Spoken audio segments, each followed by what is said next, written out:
Joining us on the phones right now as we are gearing up for the next legislative session, and I know they are as well, the Texas State Director of the National Federation of Independent Business, Andy Spilman, joining us here on the Chad Hasty Show. And Andy, welcome to the show. How are you today? I'm well. Thank you for having us. Yeah, absolutely. I know that one of the things that your organization is pushing for, at least for lawmakers, at least one of the issues that you are pushing for, is a cut to the inventory tax. Tell our listeners a little bit about that and why the push.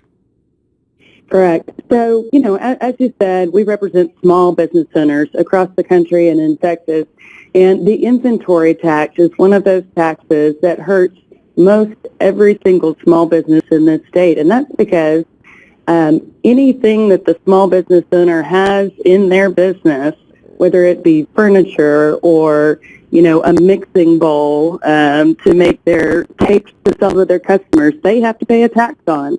It's a very regressive tax. It's very burdensome. And it's a taxpayer active tax, meaning that the small business owner, who already doesn't have enough time on their hands, has to value every single item in their business and then remit it to their local tax appraiser, who most of the time comes back and tells them they owe more money. So it's not a very business-friendly tax, and I'm sure most of your listeners would be interested to know that Texas is one of only 9 states that actually taxes businesses on these tangible items within their business.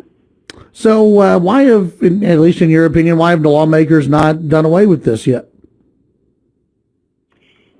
I think it's been one of those things where most Texans hear about, just general property tax and property tax reductions, and they think in general that's going to be your homeowners' property taxes.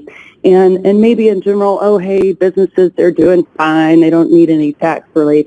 But that's just not the case. And this is one of the things that, honestly, unless you're operating a business in the state of Texas, you might not be familiar with this tax. Yeah. As a matter of fact, the exemption that small business owners had since 1995 was only a $500 de minimis exemption on the things that they could exempt, as far as what they needed to pay in, until only last session that was increased to $2,500. And even, that's nice, but even the smallest of the small businesses aren't really seeing tax relief with a $2,500 exemption off of their taxes. Yeah. Is it true that Texas outranks California in business property tax rates? Correct. Actually, Texas, as far as business personal property tax is concerned, is, one of the most regressive, burdensome states. I will tell you, though, Governor Abbott, in his Taxpayer Bill of Rights proposal, has put on the table this inventory tax and has talked about wanting to increase that exemption that I mentioned earlier up to $100,000. We totally commend him for that, and we think that's a good place to start. And, that's the whole reason why we have 181 legislators, so that we can talk about this and go through the bicameral process. And, it's a good place to start the conversation for small business owners.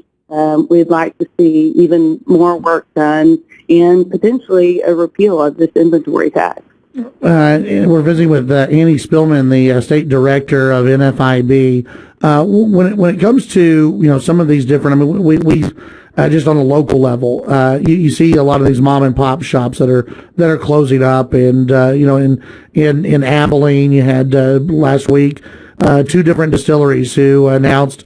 Two different distilleries that announced we can't make it work anymore. The models aren't making it work. Is it these type of taxes that maybe people don't know a lot about, but just the increase in you've got the increase in everything, but also you add this type of tax to it? Is that why we're seeing is it possible that's why we're seeing a lot of these mom and pop shops that have struggled for so many years now with the pandemic and economic forces the way they are? Is this leading to places having to shut down?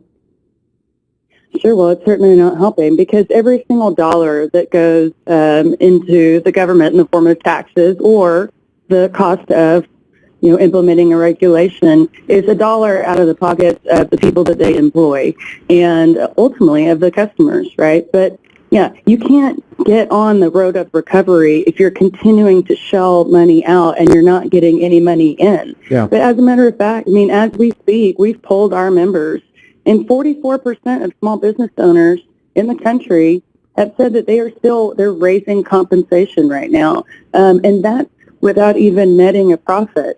And guess why they're doing that? They're doing that to try to stay competitive. At the same time, they've got to compete with these larger businesses who can give better benefits, higher wages. And these small businesses want to be able to do that. They want to be able to offer health insurance and train these workers to stay with their business and grow within their business. But if the government continues to take more money out of their pockets, it's really not going to help. And, I understand, look, we're not naive. Taxes are collected and levied so that we can help pay for safety and infrastructure in our state budget. But right now, the comptroller just announced that Texas is sitting on a $32.7 billion surplus. We've got some wiggle room. The state is blessed in that we have a lot of people coming in, spending a lot of money.